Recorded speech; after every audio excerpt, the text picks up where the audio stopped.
সোনা মায়েরা ভোলামায় বুঝবেন না কোন সিলসিলা মুরিদ আমরা, কোন দাদা পীরের মুরিদ আমরা। ও যুবকেরা ওই সময় হুজুর কিবলা বেটা আওয়াজ দিলেন, আব্বাজান আব্বাজান।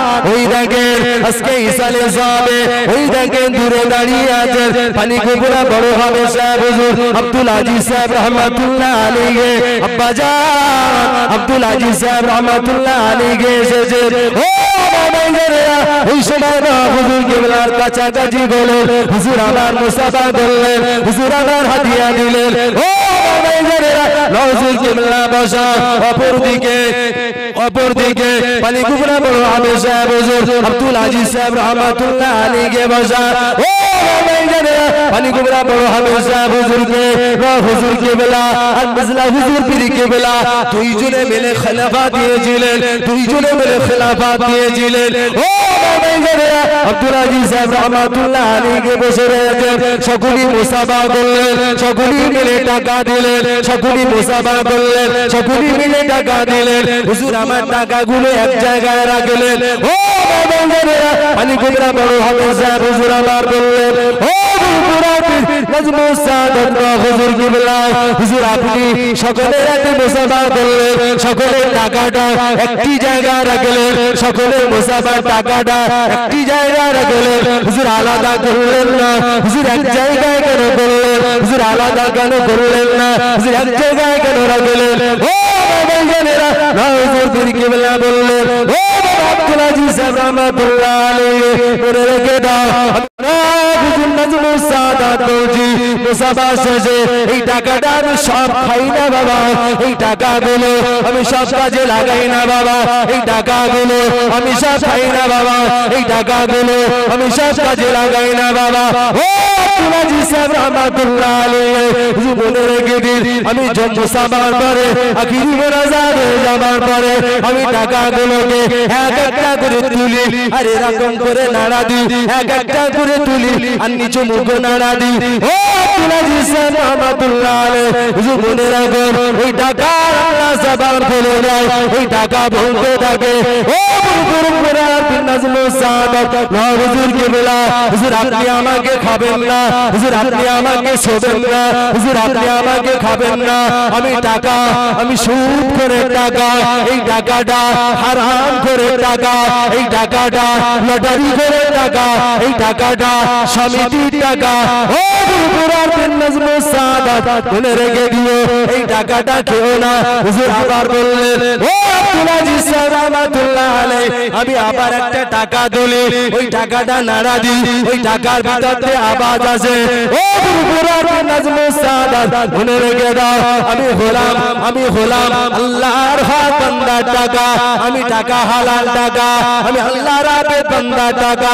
ও বুজুর্গ বলা নাজমুস সাদাত আপনি আমাকে খাবেন, আপনি আমাকে ভক্ষণ করবেন, খবরদার আমাকে বাদ দেবেন না।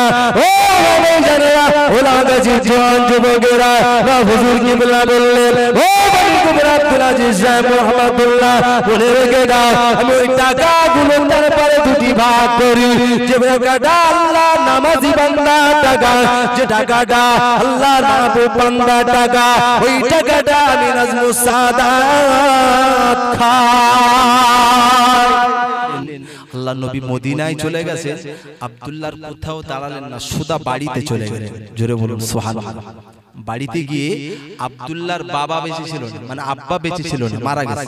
আব্দুল্লাহ এতিম। এই আব্দুল্লাহ তার নিজের চাচার কাছে গিয়ে জিজ্ঞাসা করছেন, চাচা ইয়া আম্মি তাল এদিকে এসো, চাচা জলদি করে আসবেন। চাচা দেখতে পাচ্ছে আমার ভাতিজা আব্দুল্লাহর মনে যেন কি একটা যন্ত্রণা শুরু হয়ে গেছে, বিচলিত মন হয়ে। চাচা জিজ্ঞাসা করছে, আব্দুল্লাহ কি ব্যাপার বলো তো, তোমার মনটা এত চঞ্চল কেন, কি সমস্যা হলো? আব্দুল্লাহ বলছে, চাচা আমি তোমাকে তিনটে প্রশ্ন করব। কটা প্রশ্ন? তিনটে প্রশ্ন। তুমি কি একটু জলদি করে আমার তিনটে প্রশ্নের উত্তর দেবে? বাইরা বাবাজিরা সোনার ময়নারা ও আমার আব্বা জানেরা ভোলামায় বুঝবেন না খুব ঠান্ডা মাথা দেওয়াজটাকে বোঝার চেষ্টা করুন আব্দুল্লাহ নিজে চাচাকে ডেকে বললেন চাচা যান ও আমার চাচা যান আমার আব্বা জীবনে বেঁচে নাই আমার আব্বার অবর্তমানে আমি আব্দুল্লাহ চাচাদেরকে দেখলে আমার আব্বার ঘিরানটা চাচা শরীর থেকে পাওয়া যায় আর একবার জোরে বলুন সুবহানাল্লাহ ও চাচা যান একবার কি বলবেন ওই মুহাম্মদকে কি তুমি চেনো হ্যাঁ ভাতিজা মুহাম্মদকে আমি চিনি আব্দুল্লাহ বললেন চাচা যান একবার কি বলবেন মুহাম্মদকে আপনার কেমন লাগে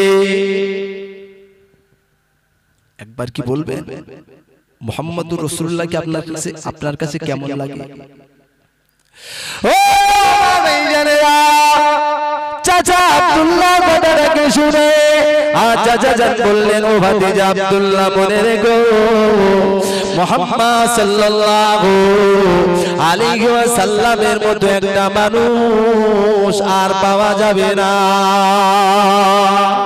আর একবার জোরে বলুন সুবহানাল্লাহ ও ভাতিজা মনে রেখে দাও আমি কি বলবো আব্দুল্লাহ নয় মুহাম্মদ এমন একটা ছেলে আমি তো ক্ষুদ্র লিডার আমি তো হলাম ক্ষুদ্র চটি নেতা আমার ভাতিজা আব্দুল্লাহ মনে রেখো শুনে রেখে দাও মুহাম্মদ এমন একটা ছেলে আমাদের সব থেকে বড় নেতা আবু জেহেল পর্যন্ত স্বীকার করেছে মুহাম্মদুর রাসূলুল্লাহর মতো একটা মানুষ আর এই জবানাতে পাওয়া যাবে না ও ভাইজানেরা খুব ঠান্ডা মাথাতে অবস্থাকে বোঝার চেষ্টা করুন ওই সময় ভাতিজা আরো প্রশ্ন করলেন ও চাচা যান একবার কি বলবেন একবার কি শোনাবেন ওই মুহাম্মদুর রাসূলুল্লাহ আপনার কাছে কেমন লাগে চাচা বললেন ভাতিজা আমার কাছে তো ভালোই লাগে ওই সময় ভাতিজা আবারও প্রশ্ন করলেন ও চাচা যান একবার কি বলবেন মুহাম্মদুর রাসূলুল্লাহ যে ধর্মের প্রচার করে যে কলেমার প্রচার করে যে গ্রন্থের প্রচার করে ওই ধর্মটা আপনার কাছে কেমন লাগে একবার কি বলবেন উনি যে ধর্মটা প্রচার করেন ওই ধর্মটা আপনার কাছে কেমন লাগে চাচা বলছে ভাতিজা তুমি যে প্রশ্ন করেছো এই প্রশ্নের উত্তর অনেক আগে আমাদের বড় নেতা আবু জেহেল দিয়েই দিয়েছে জোরে বলুন সুবহানাল্লাহ ও যে ধর্ম সত্য ধর্ম প্রচার করে এতে কোনো সন্দেহ নাই এটা আবু জেহেল পর্যন্ত স্বীকার করে চাচা 3 নম্বর প্রশ্ন একবার কি উত্তর দেবে চাচা ওই যে ধর্মটা প্রচার করে ওটা যদি আপনার কাছে ভালো লাগে ওই ধর্মটা কি একবার গ্রহণ করবেন চাচা রেগে গেলেন কি এমন কথা তুমি আমাকে শোনালে আমাদের বাপ দাদা 14 পুরুষের আগের ধর্ম আমি ওই ধর্মের কলঙ্কিনী করব মুহাম্মাদের ধর্ম আমাকে মানতে বলছো চাচা তুমি তো বললে আল্লাহর রাসূল হলেন সবচেয়ে ভালো নেতা আর এখন তুমি অস্বীকার করছো চাচা 4 নম্বর প্রশ্ন চাচা উনি যে ধর্ম গ্রহণটা তেলাওয়াত করে মুহাম্মদ যে কোরআনটা পড়ে এই কোরআনের বাণীটা আপনার কাছে কেমন লাগে কি প্রশ্ন করলেন এই কোরআনের বাণীটা আপনার কাছে কেমন লাগে ও ভাইজানেরা ও যুবকেরা সোনার মানিকেরা ও আমার মুরব্বি আব্বা জানেরা ভোলামায় বুঝবেন না খুব ঠান্ডা মাথা দেওয়া যাকে বোঝার চেষ্টা করুন ভাতিজা যখন জিজ্ঞাসা করলেন চাচা বললেন ও ভাতিজা আব্দুল্লাহ তুমি শুনে রেখে দাও উনি যে ধর্ম গ্রহণ তেলাওয়াত করে মুহাম্মদ যে কোরআন শরীফ তেলাওয়াত করে এই কোরআন শরীফটা শুনতে তো ভালোই লাগে তবে ভাতিজা মনে রেখো ওই কোরআন শুনবার জন্য আমাদের সব থেকে টপ নেতা বড় নেতা আবু জাগাল 3 বার ধরা পড়ে গেছে ও ভাতিজা শুনে রেখে দাও, ওই কোরআন যখন মুহাম্মদ সাল্লাল্লাহু আলাইহি ওয়াসাল্লাম তেলাওয়াত করে, আমাদের সব থেকে বড় নেতা আবু জেহেল রাতের অন্ধকারে শুনতে যায়। ও ভাতিজা মনে রেখে দাও, গোপনে গোপনে শুনতে যাবার কারণে আজকে আবু জাগাল তিনবার ধরা পড়ে গেছে। তবে ভাতিজা মনে রাখো, আমাদের নেতা যদি বড় নেতা শুনতে ভালোবাসে, ওই আসমানি কিতাব কোরআন শরীফ আমারও শুনতে ভালো লাগে। আমি তো চটি নেতা, আমি আর কি প্রশ্নের উত্তর দেব? আমাদের বড় নেতা, টপ নেতা ধরা পড়ে গেছে। একটা মজার কথা কি জানেন? আবু জেহেল জানতেন মুহাম্মদ সাল্লাল্লাহু আলাইহি ওয়াসাল্লাম হক ধর্ম পালন করছে, হক ধর্মের দাওয়াত দিচ্ছে। এরপরও আবু জেহেল অস্বীকার করতেন। তার মাত্র একটাই কারণ, আবু জেহেল ছিলেন তৎকালীন যুগের মক্কার টপ লিডার। ওনার উপরে কেউ কথা বলতে পারতো না, ওনার উপরে কেউ কথা বলতে পারতো না, ভয়তে থরথর করে কাঁপতো। কিন্তু আবু জেহেল নিজের মন থেকে মানত মুহাম্মদ নবী মুস্তাফা জানে রহমতকে। জোরে বলুন সুবহানাল্লাহ। মন থেকে মানতেন, কিন্তু স্বীকার করতেন না। স্বীকার করলে ওর পেস্টটা ঢিলা হয়ে যাবে, বুঝলেন না? সম্মানটা নষ্ট হবে। আল্লাহ নবীকে অনেক কষ্ট দিয়েছেন, ব্যথা দিয়েছেন। একবার দরুদ শরীফ আল্লাহ।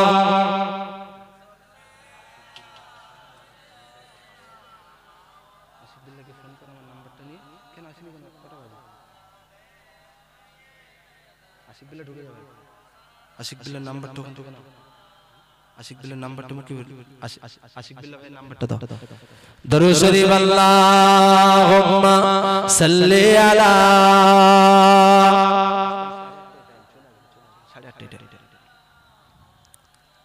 ওয়া আলা আলি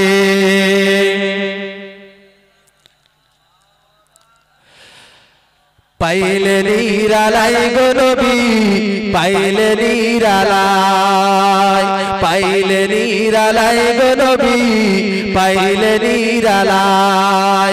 তুই কদমে চুমা খাবো, তুই কদমে চুমা খাবো, চরণ ধুলি মাখবো গায়। জোরে হবে না সুবহানাল্লাহ? চিল্লে হবে না? আর আওয়াজ তুলে হবে না? পাইলে নিরালাই গো নবী, পাইলে নিরালাই, পাইলে নিরালাই গো নবী, পাইলে নিরালাই। তুই কদমে চুমা খাবো, তুই কদমে চুমা খাবো, চরণ ধুলি মাখবো গায়। পাইলে নিরালাই গো নবী, পাইলে নিরালাই। দয়াল নবী কত দূরে লগিত সাগরের তীরে, দয়াল নবী কত দূরে লগিত সাগরের তীরে। এখনো কান্দে নবী লগিত সাগরের তীরে। মদিনার সোনার ঘরে, মদিনার সোনার ঘরে আছেন নবী সর্বদাই। জোরে হবে না সুবহানাল্লাহ? একটু চিল্লে হবে না? মদিনার সোনার ঘরে, মদিনার সোনার ঘরে আছেন নবী সর্বদাই। পাইলে নিরালাই গো নবী, পাইলে নিরালাই, পাইলে নিরালাই গো নবী, পাইলে নিরালাই। তুই কদমে চুমা খাবো, তুই কদমে চুমা খাবো, চরণ ধুলি মাখবো গায়। পাইলে নিরালাই গো নবী, পাইলে নিরালাই। আল্লাহুম্মা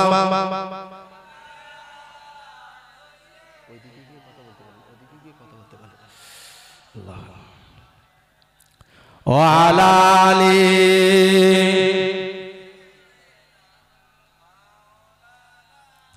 আলহামদুলিল্লাহ বিচলিত হওয়ার কারণ নেই। আরেকটা জায়গায় মাহফিল চলছে, আমার 10:30টায় টাইম, যে হুজুরটাকে আমি দাওয়াত করেছি 8:30টায় টাইম, উনি ওখানে আসবেন, ওনার পরে আমি গিয়ে উঠবো। হুজুর এখন আসেনি, কমিটি একটু ফোন করছে, তাই একটু ম্যানেজমেন্ট করে দিলাম। আপনারা কি কষ্ট পেলেন? ব্যথা পাবেন না, মনোযোগ দিন। আবু জেহেল, আবু লাহাব, উতবা, সাইবা এরা সকলেই জানতেন আল্লাহর নবী সত্য, ইসলাম সত্য, হক, কালেমা সত্য, কোরআন সত্য, এটা জানতেন। এরপরেও অস্বীকার করতেন একটাই মাত্র কারণ, যে আমি যদি স্বীকার করে নিই তাহলে আমার প্রেস্টিজটা ঢিলা হয়ে যাবে, যার কারণে উনি বলতেন না। কিন্তু মনে মনে জানতেন যে আমার ভাতিজা মুহাম্মদ সাল্লাল্লাহু আলাইহি ওয়াসাল্লাম হক, সত্য। আল্লাহ নবীকে প্রচুর কষ্ট দিয়েছে, বহু অত্যাচারের শিকার হয়েছে, শুধুমাত্র দিনের জন্য। চলে গেলেন আবু জাহাল, আবু লাহাব, উতবা, সাইবা, উরওয়া ইবনে মাসউদ এরা সবাই মিলে কষ্ট দিয়েছেন। আব্দুল্লাহ সর্বোপরি চাচাকে বলছেন, চাচা মুহাম্মদুর রাসূলুল্লাহ যখন মদিনায় চলে গেছে আমি আর মদিনায় যখন মদিনায় চলে গেছে আমি আর মক্কায় থাকবো না, আমিও মদিনায় চলে যাব। জোরে বলুন সুবহানাল্লাহ। কে বলছেন? ইহুদির ওই ছেলে আব্দুল্লাহ। মুহাম্মদ সাল্লাল্লাহু আলাইহি ওয়াসাল্লাম যখন আর মক্কায় নেই, আমি আর মক্কায় থাকবো না, উনি যখন মদিনায় চলে গেছেন আমিও মদিনায় চলে যাব। চাচা বলছে, কিরে আমাদের এই সম্মানটাকে ধুলির সাথে মিশিয়ে দিবি? যখন আল্লাহ নবী মদিনায় চলে গেলেন, মক্কা থেকে একটা একটা করে যুবক সব মদিনায় চলে যেতে আরম্ভ করেছে। কেন? মক্কার অনেক যুবক 75% ধরে নাই, বোঝানোর জন্য বলছি, 75% যুবক মক্কার আল্লাহ নবীকে মহব্বত করতেন, কিন্তু প্রকাশ্যে আবু জাহাল, আবু লাহাবের কারণে মুহাম্মদ সাল্লাল্লাহু আলাইহি ওয়াসাল্লামের কাছে আসতে পারতেন না, কিন্তু মনে মনে ভালোবাসতেন, প্যার করতেন। আল্লাহ নবী যখন মদিনায় চলে গেছেন, ওরা সব যে যার ঘর বাড়ি ছেড়ে মদিনায় চলে যাচ্ছে। আবু জাহেল চিন্তা করছে, কিরে মক্কার সব যুবকগুলো কোথায় যায়, এদের পাওয়া যাচ্ছে না, একের পর এক সব আউট। জোরে বলবেন না সুবহানাল্লাহ। একজন এসে বলছে, মুহাম্মদ সাল্লাল্লাহু আলাইহি ওয়াসাল্লাম মদিনায় চলে গেছে, আমাদের মক্কার যুবকরা সব মদিনায় গিয়ে আল্লাহ নবীর হাতে হাত দিয়ে ঈমানের কলমা পড়ে মুসলমান হয়ে যাচ্ছে। জোরে বলুন। চিন্তা করছে। এদিকে আব্দুল্লাহ বলছে, চাচা আমিও চলে যাব। আবু জাহাল, আবু লাহাব সব নেতারা মিলে একটা মিটিং ডেকেছেন। এই যখন সব মক্কার যুবকরা চলে যাচ্ছে মদিনায় বসে, আমাদের ভাতিজা আবার কি পরামর্শ করছে, কি চক্রান্ত করছে তা তো জানা নেই। একবার এখান থেকে আমরা একটা লোক পাঠাই, দেখুক গিয়ে কি পরিকল্পনা করে, কি আক্রমণ করে, কি ফাঁদ পাচ্ছে, এই চিন্তা ভাবনা নিয়ে এখন আবু জাহাল বলছে তাহলে একজনকে পাঠানো হোক। তৎকালীন মক্কার যুগে একজন কবি স্বভাবের মানুষ ছিলেন। কি স্বভাব? কবি স্বভাবের মানুষ, খুব ভালো মানুষ, শিক্ষিত মানুষ, যার নাম ছিল উরওয়া ইবনে মাসউদ। এই উরওয়া ইবনে মাসউদ তিনিও কিন্তু আল্লাহর নবীকে কষ্ট দিয়েছেন। আবু জাহেল প্রস্তাব দিয়েছে উরওয়া ইবনে মাসউদকে পাঠাও। উরওয়া ইবনে মাসউদ মনে মনে ভয় পাচ্ছেন, আমি তো আল্লাহর নবীকে কষ্ট দিলাম, এখন আমি যাব নবীর সন্ধানে খবর আনতে, মুহাম্মদ যদি আমাকে পেয়ে কোনো প্রতিশোধ নেয়, কোনো মারধর করে। আরে চোরের মন কি থাকে, ভাঙা বাড়া, চোরের মন কি থাকে, পুলিশ। উরওয়া ইবনে মাসউদ তো নিজেই দোষী, উনি চিন্তা করছেন আমি গেলে কি হবে। তারপরেও নিজের সাহসটাকে ঠিক রেখে ওদের ধরতে দিলেন না, বলল ঠিক আছে আমি যাই।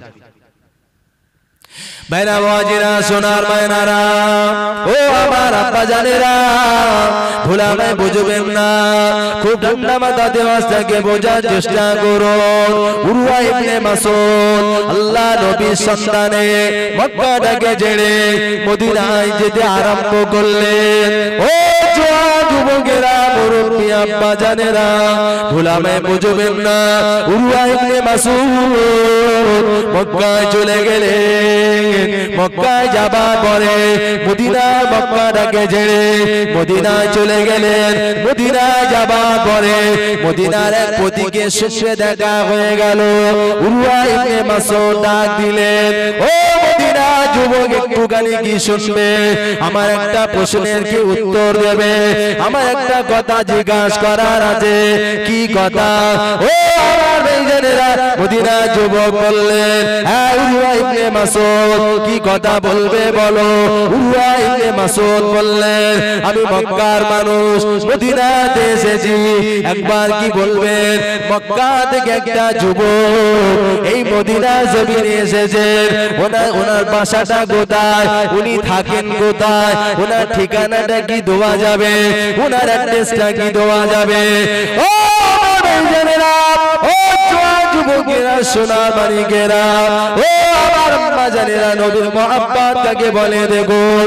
উরওয়া ইবনে মাসউদ গিয়ে বললেন, মদিনা যুবকটা বললেন, মক্কার যুবক মনে রেখে দাও, খবরদার খবরদার আজে বাজে ভাষায় কথা বলবে না, ওনাকে যুবক বলবে না, একটা কথা মাথায় রাখুন, উনি বলেন আখিরি জামানা শেষ নবী, নবী মুহাম্মদুর রাসূলুল্লাহ। আর একবার জোরে বলুন সুবহানাল্লাহ।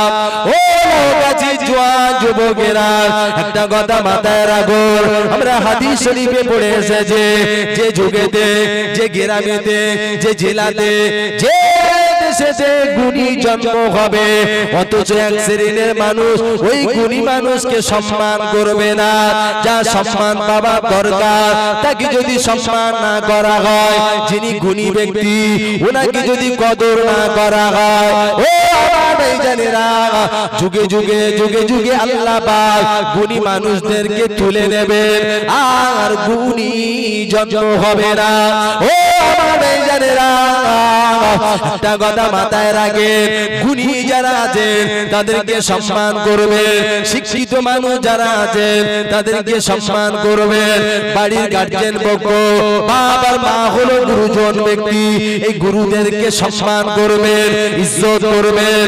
ও আমার ভাইজানেরা, যদি গুণীদের সম্মান না করে এই লাউ গাছে আর গুণী জন্ম হবে না বাবা।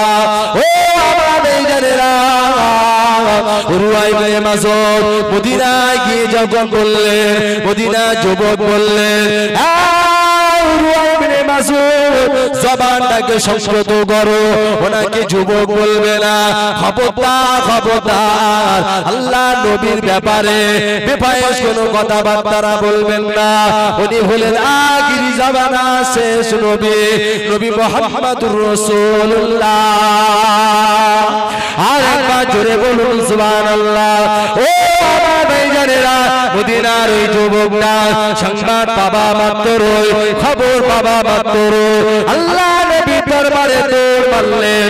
আল্লাহ নবীর দরবারে গিয়ে আল্লাহ নবীকে লক্ষ্য করে সালাম দিলেন, আসসালাতু ওয়াসসালামু আলাইকা ইয়া রাসূলুল্লাহ, ইয়া হাবিবাল্লাহ। হুজুর মক্কা থেকে একজন যুবক এসেছে, হুজুর আপনার খোঁজ নিচ্ছিল, হুজুর আপনার কাছে আসতে চায়। ও আমার ভাইজানেরা, আমি আগে শুরু করেছি, আল্লাহ আমার নবীকে রহমত করেছেন, আল্লাহ আমার নবীকে দয়া সাগর করেছেন। যুবকেরা, আল্লাহ পাক আমার নবীকে কি রহমতের সাগর করেছে বাবা। আল্লাহ নবী যখন সংবাদ পেলেন মক্কা থেকে একজন যুবক আল্লাহ নবীর সঙ্গে দেখা করতে আসলেন, ও যুবকেরা, আল্লাহ নবী বসা ছিলেন, উঠে দাঁড়িয়ে গেলেন। ও মদিনা যুবক মনে রেখে দাও, কোথায় সেই যুবকটা? আমার দেশের মানুষ, আমার জন্মভূমির মানুষ, আমি বাইতুল্লাহ ছাড়া হয়ে গিয়েছি, আমি দেশ ছাড়া হয়ে গিয়েছি, আমার আর দেশে যাওয়া হলো না। যুবক কোথায় সেই মক্কা যুবকটা? আমার দেশের মানুষকে আমার কাছে আনো বাবা, আমার দেশের যুবকটাকে আমি দেখতে চাই বাবা। ও মদিনা যুবক, জলদি করে যাও, ওই মক্কা যুবকটাকে আমার কাছে আনো। ও কাছে জোয়ান যুবকেরা, মদিনা যুবকটা উরওয়া ইবনে মাসউদকে আল্লাহ নবীর কাছে নিয়ে গেলেন। ও ভাইজানেরা, আল্লাহ নবী দেখতে পেলেন উরওয়া ইবনে মাসউদ এসেছে। যে উরওয়া ইবনে মাসউদ আল্লাহ নবীকে অনেক কষ্ট দিয়েছে, অনেক যন্ত্রণা দিয়েছে, অনেক ব্যথা দিয়েছে। ও আমার ভাইজানেরা, আল্লাহ নবী উরওয়া ইবনে মাসউদকে দেখে আল্লাহ নবী উঠে দাঁড়িয়ে গেলেন।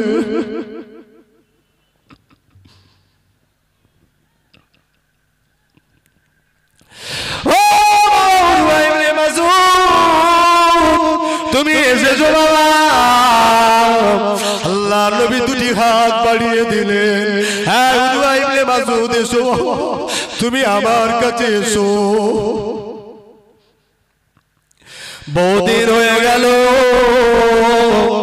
আমি আর তোমাদের দেখতে পাই না।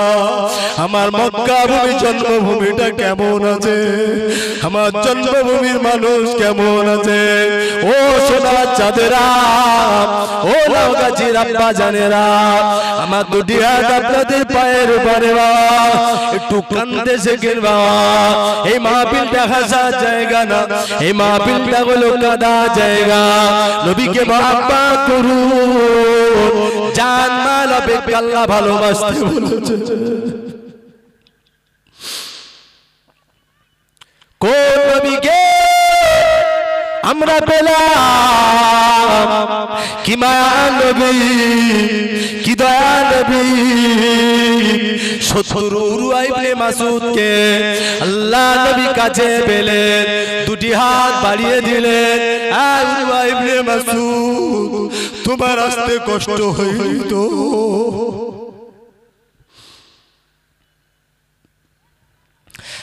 উরওয়া ইবনে মাসউদ একবার কি বলবে আমার চাচা আবু জাহল কেমন আছে?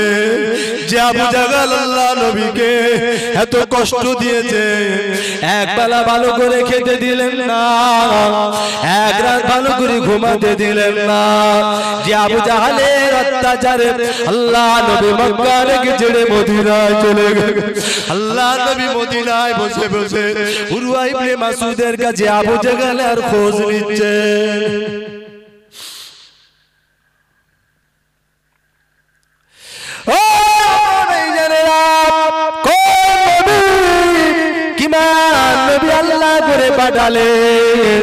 নবী যারা যার শত্রু দিলেন, যে আবু জাহল মারবে বলে হত্যা করবে বলে রাস্তার ধারে ওট পেতে বসেছিলেন, ওই আবু জাহলকে আল্লাহ নবী মদিনায় বসে উরওয়া ইবনে মাসউদ তার কাছে খোঁজ নিচ্ছেন। হ্যাঁ উরওয়া ইবনে মাসউদ বলো, আবু জাহল, আবু লাহাব, উতবা, সাইবা এরা কেমন আছে? তাবর তাবর নেতা যারা নবীকে মারবে হত্যা করবে, যে আবু জাহল, আবু লাহাবরা আল্লাহ নবীকে গানায় কাবার সামনে নামাজ পড়ছিলেন, পচা উঠেন নাড়ি বুড়ি গুলো চাপা দিলেন। ওই জানে শত্রুকে আল্লাহ নবী সংবাদ দিচ্ছেন তারা কেমন আছে।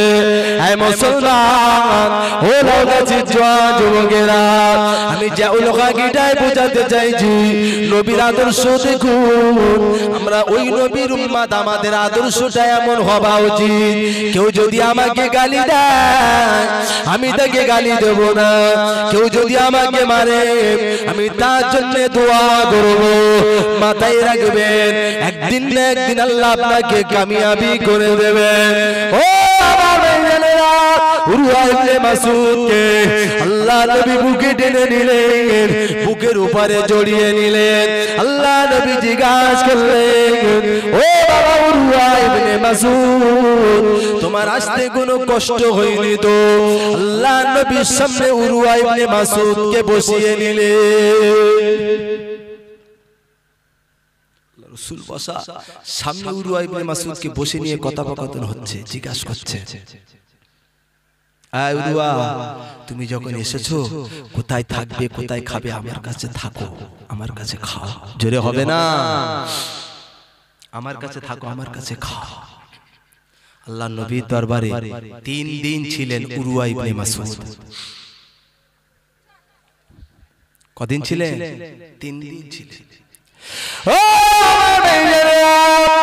আমার আব্বা জানেরা, উরওয়া ইবনে মাসউদ তিনি আল্লাহ নবীর দরবারে 3 দিন কাটালেন। উরওয়া ইবনে মাসউদ বলেন, আমি আল্লাহ নবীর দরবারে ছিলাম, আল্লাহ নবী ওযু করতেন, নবী সাহাবারা মদিনার মানুষেরা আল্লাহ নবীর সাহাবারা মদিনার মানুষেরা আল্লাহ নবী যে পানিটা দিয়ে ওযু করতেন ওই পানিটা আল্লাহ জমিনেও পড়তে দিতেন না। ও আমার ভাইজানেরা, উরওয়া ইবনে মাসউদ বলে ওই পানিটা সাহাবা হুজুররা ধরে নিতেন, নিয়ে নিজের গায়ে মাখতেন।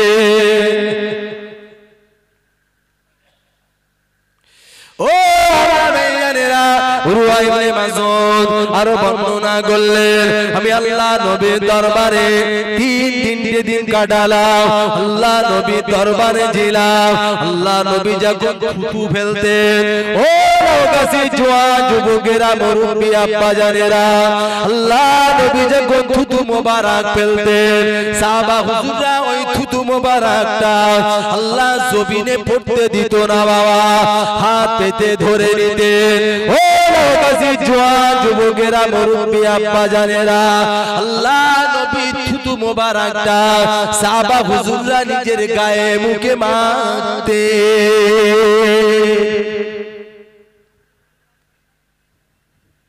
কি ভালোবাসতেন, কি প্যার করতেন। হুজুর পানিটা জমিনে পড়তে দিতেন না, থুতুটা ফেলতেন, থুতুটা ফেলতে দিতেন না। ও ভাইজানেরা, আল্লাহ নবী এক তারিখে হাতে একটা শাখা লাগিয়েছিলেন। দেখেন না কিছু মহিলারা গ্রামে আসে বদ রক্ত বার করে, ও ভাইজানেরা, আল্লাহ নবী এক তারিখে হাত মোবারকে একটু শাখা লাগালেন। ওই শাখা লাগানোর পরে হাত থেকে এক বোতল রক্ত বার হলো। ওই রক্তটাকে হাতে একটা বোতলের ভিতরে ভরে নিলেন। ও ভাইজানেরা, আল্লাহ নবী লক্ষ্য করে একজন সাহাবা হুজুরকে ডাকলেন, ও আমার সাহাবা এদিকে এসো বাবা, এই রক্তটা দূরে কোথাও একটা মাটির নিচে পুঁতে দেবে বাবা, যেন এদিক ওদিকে ফেলে দিও না। ও আমার ভাইজানেরা, ওই সাহাবা হুজুরটা আল্লাহ নবী নূর নবী সোনার নবীর হাত থেকে রক্তের বোতলটা নিয়ে নিলেন। ও আমার ভাইজানেরা, ওই রক্তের বোতলটা নিয়ে সাহাবা হুজুর চিন্তা করছেন, আল্লাহ নবীর খুন মোবারক, আল্লাহ নবীর রক্তটাকে আমি কোথায় ফেলবো, আমি কোথায় পুঁতবো? না না না, আমি কোথাও ফেলবো না, আমি কোথাও পুঁতে দেব না। ও আমার ভাইজানেরা, ওই সাহাবা হুজুরটা পরিশেষে নিয়াত করলেন, আমি রক্তটাকে খেয়ে নেব। ও আমার ভাইজানেরা, নবী পাকের ওই সাহাবা হুজুর আমার আল্লাহ নবীর খুন মোবারকটাকে খেয়ে নিলেন। খালি বোতল নিয়ে আল্লাহ নবীর দরবারের দিকে হাঁটছেন, কাছাকাছি হন। ও আমার ভাইজানেরা, আল্লাহ নবী ডাক দিলেন, বাবা এদিকে এসো বাবা, কাছাকাছি এসো বাবা। ও আমার সাহাবা, ওই রক্তটা কি করলে বাবা? ইয়া রাসূলুল্লাহ, ইয়া হাবিবাল্লাহ, হুজুর ওই রক্তটা আমি কোথাও ফেলি নাই হুজুর, ওই রক্তটাকে আমি খেয়ে ফেলেছি। ও আমার ভাইজানেরা, আল্লাহ নবী বুকের উপরে টেনে নিলেন আর আবদার করে বললেন, ও আমার সাহাবা মনে রেখে দাও, নূর নবী সোনার নবীর খুন মুবারক যে দেহের ভিতরে খেয়ে ফেলেছো, ওই দেহটা কোনোদিন আল্লাহ পাক জাহান্নামায় দেবে না। রক্তটা তুমি খেয়েছো, ওই রক্তের বিনিময়ে আল্লাহ তোমার মাফ করে দেবে, আল্লাহ জাহান্নামায় দেবে না। ও ভাইজানেরা, মুরব্বি আব্বা জানেরা, ও জোয়ান যুবকেরা, কোন নবীর আলোচনা? আল্লাহ নবী দরবারে উরওয়া ইবনে মাসউদ 3 দিন হয়ে গেল। এক তারিখে আল্লাহ নবীকে বললেন, ইয়া রাসূলুল্লাহ, ইয়া হাবিবাল্লাহ, হুজুর এবার আমি উরওয়া, আমাকে আপনি ছুটি দিন, আমি চলে যাব। আমাকে ছুটি দিন, চলে যাব। কেন বাবা? তুমি চলে যাবে? হুজুর আমার একটু মদিনা মক্কায় যাবার প্রয়োজন আছে। কেন বাবা? হুজুর আমি একটু মক্কায় গিয়ে মক্কার ওই তাবড় নেতা আবু জাহাল আবু লাহাবদের কানে একটু খবর দেব যে মদিনা সাহাবারা আল্লাহর নবীকে কত মহব্বত করে, কত প্যার। আমি একটু খবর দেব। উরওয়া ইবনে মাসউদ এই সংবাদ নিয়ে আল্লাহ নবীর কাছ থেকে ছুটি নিচ্ছেন, যাবেন কোথায়? মক্কায় যাবেন। উরওয়া ইবনে মাসউদ যথারীতি মদিনা থেকে আল্লাহ নবীর দরবারটাকে ছেড়ে মক্কায় যাচ্ছেন। আর আসার পথে বলে আসছেন, ইয়া রাসূলুল্লাহ, আমি উরওয়া যাচ্ছি, আপনি আমার জন্য দোয়া করেন, আমি অতি তাড়াতাড়ি করে আবার আপনার কাছে মদিনায় ফিরে আসবো। জোরে বলো। হুজুর, আমি শুধু একা আসবো না, আমার সাথী সঙ্গ আত্মীয় বর্গকে সঙ্গে করে নিয়ে আসবো। জোরে বলো। ও আমার ভাইজানেরা, আমার আব্বা জানেরা, ভুল আমায় বুঝবেন না, খুব গভীর মনোযোগী হন, খুব ঠান্ডা মাথাতে বোঝার চেষ্টা করুন। উরওয়া ইবনে মাসউদ যখন মক্কা এলেন, মদিনার মানুষেরা মদিনাটাকে ছেড়ে যখন মক্কা এলেন, মক্কার মানুষেরা খবর পেল উরওয়া ইবনে মাসউদ মদিনা থেকে মক্কা এসেছে। ও আমার ভাইজানেরা, আবু জাহল, আবু লাহাব, উতবা, শাইবা সকলের কানে খবর পৌঁছে গেল। আবু জাহল ডাক দিলেন, চলো যাই, আমরা বাইতুল্লাহর সামনে যাই, কেননা উরওয়া ইবনে মাসউদ বাইতুল্লাহ এসেছে, মদিনা থেকে ফিরে এসেছে। ও আমার আব্বা জানেরা, সোনা মানিকেরা, ও জওয়ান যুবকেরা, সকলেই দল বেঁধে ছাদ মেরে বাইতুল্লাহর সামনে জড়ো হয়ে গেল। ও আমার এই জানেরা, উরওয়া ইবনে মাসউদকে আবু জাহল প্রশ্ন করলেন, উরওয়া ইবনে মাসউদ একবার কি বলবে, মুহাম্মদ সাল্লাল্লাহু আলাইহি ওয়াসাল্লাম মদিনায় আছে, মদিনার খবর বলো, মুহাম্মাদের খবর বলো। ও আমার এই জানেরা, সোনা মানিকেরা, উরওয়া ইবনে মাসউদ বললেন, আরে কোন মানুষকে তাড়িয়ে দিলে বাবা, কি মানুষকে তাড়িয়ে দিলে? আবু জেহেল মনে রেখে দাও, মক্কার জমিনে মুহাম্মাদের মতো একজন আর মানুষ পাওয়া যাবে না।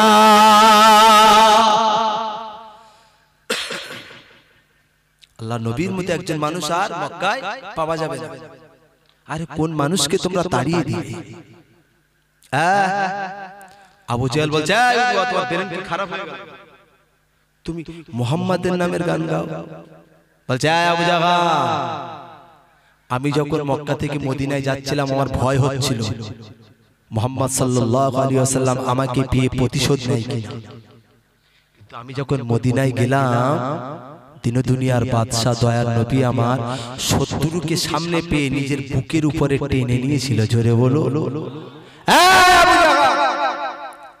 কোন মানুষ সম্পর্কে তুমি বাজে কথা বলো, যে মানুষটাকে তোমরা তাড়িয়ে দিলে, এনার মতো আর একটা মানুষ মক্কায় আর হবে না।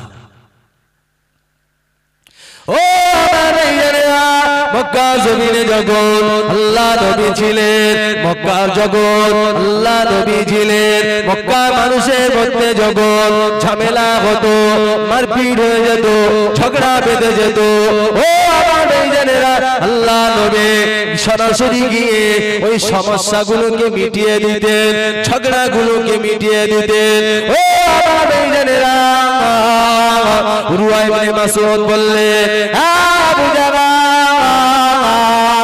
মুহাম্মাদুর রাসূলুল্লাহ মক্কা থেকে মদিনায় চলে গেছে। আজকে মক্কায় ঝগড়া হয়, একে অপরের সঙ্গে ঝামেলা হয়, ঝগড়া বাদবিন্দ বেঁধে যায়। আবু জাহল, তুমি বলো কে আছে আর মিটায় নাকি? আবু জাহল, তুমি শুনে রেখে দাও, আখিরি জামানা শেষ নবী যদি মক্কায় থাকতো, আমাদের এই সমস্যাগুলোর সমাধান করে দিত।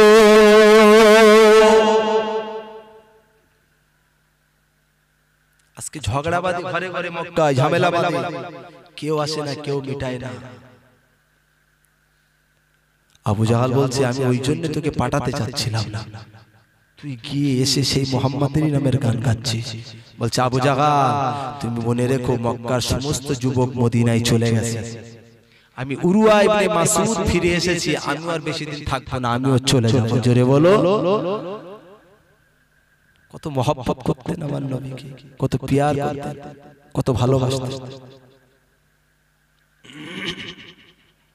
আজকে সেই নবীর মহব্বত আমাদের মধ্যে আছে না? একজন কি বিবেকের উপর হাত রেখে বলবেন যে আমি সারাদিন যে কাজ করি অন্তত দিনে 3 বার দরুদ শরীফ পড়ি?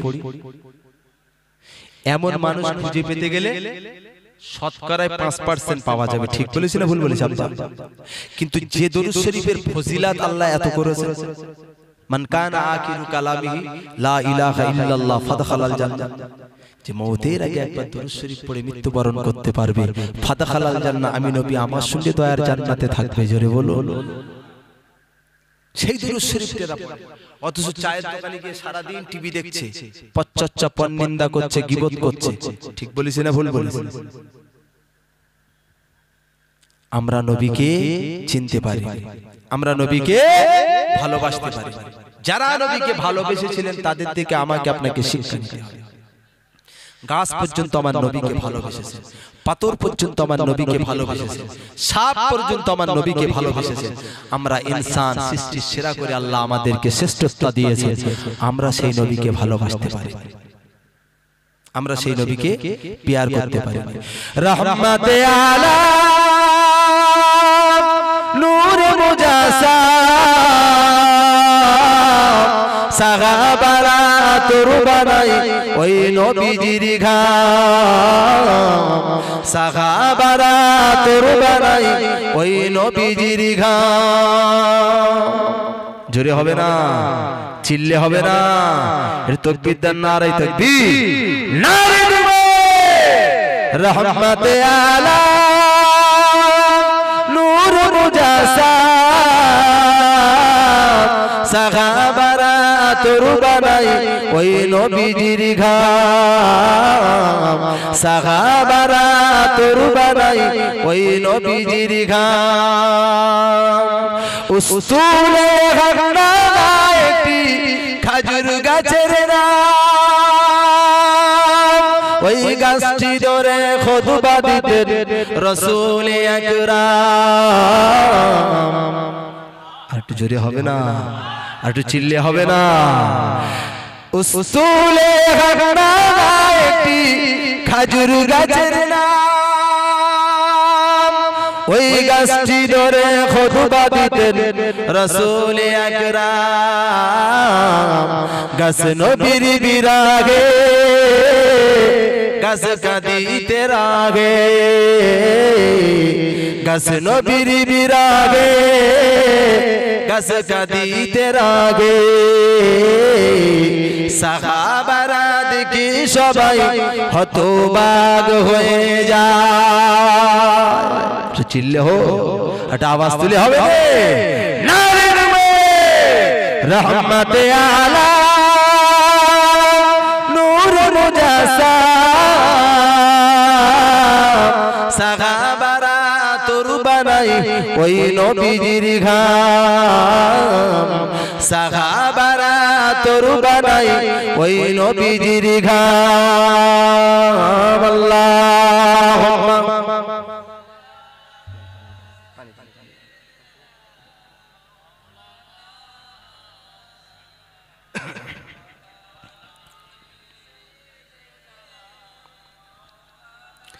এতগুলো মানুষ দরুদ শরীফ পড়ছেন, যে কজন আছে একটু যদি আপনারা জ্বলে ওঠেন আমিও জ্বলে উঠবো। আমি কিন্তু অসুস্থ শরীরে আল্লাহ আল্লাহ রসুল সন্তুষ্টের উদ্দেশ্যে কিন্তু মাহফিলটা আমি ওয়াজ করছি।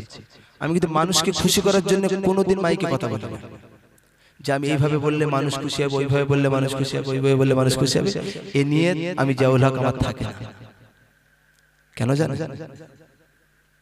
লিল্লাহি আতের উদ্দেশ্যে যে কাজটা করতে হবে আল্লাহর উদ্দেশ্যে, আল্লাহ রাসূলের উদ্দেশ্যে। এতগুলো মানুষ দরুদ শরীফ পড়ছে, যে কজন আছে একটু দরুদ শরীফ যদি জবান খুলে পড়ে আপনাদের কি কষ্ট হবে?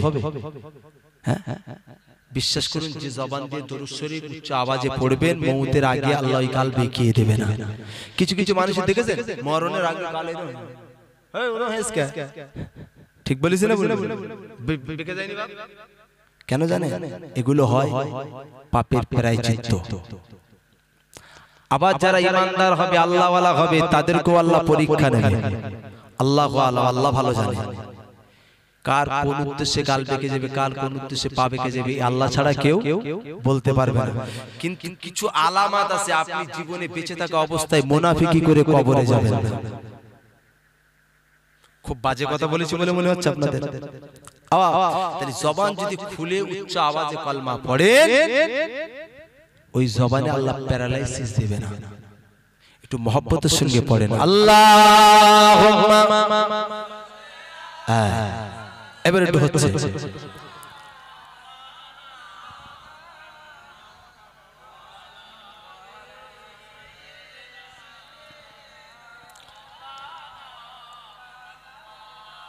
আলহামদুলিল্লাহ। উরওয়া ইবনে মাসউদ তিনি নবীকে কতটা মহব্বত করতেন। উস্তুলে হান্নান একটা খাজুর গাছ, যে গাছটার উপরে নবী দাঁড়িয়ে এবং ধরে খুতবা দিতেন, একটা খাজুর গাছ উস্তুলে হান্নানা যার নাম। এই উস্তুলে হান্নানা নবীর বিরহ যন্ত্রণায় কেঁদেছেন। কেন কেঁদেছেন?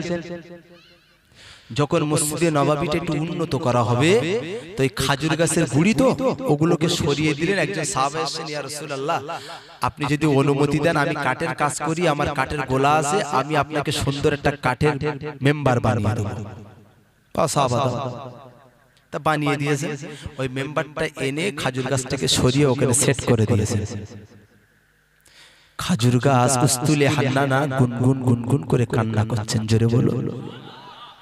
গোটা মসজিদ নববীটা ঘুরে ঘুরে দেখছে, কোথাও কান্নার আওয়াজ পাওয়া যাচ্ছে না। আল্লাহ নবী বলছে, কে কাঁদছে গো, দেখো একটু। ভালো করে দেখলে ওই খাজুর গাছ উস্তুলে হান্নানা কাঁদছে। ভাইরা ওয়াজিরা সোনার মায়নারা, ও আমার বাজারেরা, কোন নবীর আলোচনা শুনছেন বাবা? খাজুর গাছ যদি আমার নবীর মহব্বতে কাঁদে, হে মুসলমান তুমি সৃষ্টির সেরা, তোমার চোখে কেন পানি আসলো না বাবা? তুমি কেন নবীর জন্য কান্না করলে না বাবা? তোমার চোখে পানিটা কেন নবীর জন্য পড়লো না? পৃথিবীর মানুষের জন্য কেঁদেছো, কেউ কষ্ট দিয়েছো কেঁদেছো, কেউ মারা গিয়েছে কেঁদেছো, কেউ আপনার ফারাজ ফাঁকি দিয়েছে কেঁদেছো। যুবকেরা, ও আমার আম্মা জানেরা, পৃথিবীর সবার জন্য কাঁদলে মা, একবার নবীর জন্য কাঁদলে না? নবীর জন্য চোখে পানি আসলো না? ও মা আম্মা জান, নবীর জন্য কাঁদুন। আল্লাহ নবী জন্মের পরে মক্কা নগরীতে কেঁদেছে, মৃত্যুর বিছানা আল্লাহ নবী আমাদের চিন্তা করে কেঁদেছেন। আজ মদিনার রওজা পাকে আল্লাহ নবী আমার আপনার জন্য কাঁদছেন। কাল কিয়ামতের মাঠে ময়দানে মাশারে আল্লাহ নবী আমার আপনার জন্য কাঁদবেন। ফুলসিরাতের কাছে নবী দাঁড়িয়ে যাবেন সিজদায় পড়ে। ও জোয়ানেরা, যুবকেরা, আমার নবী ফুলসিরাতের কিনারায় সিজদায় পড়ে 1000 বছর কাঁদবে। কিসের জন্য বাবা? আল্লাহ আমার উম্মত গুনাহগার, আল্লাহ আমার উম্মত গুনাহগার, আল্লাহ আমার উম্মত গুনাহগার।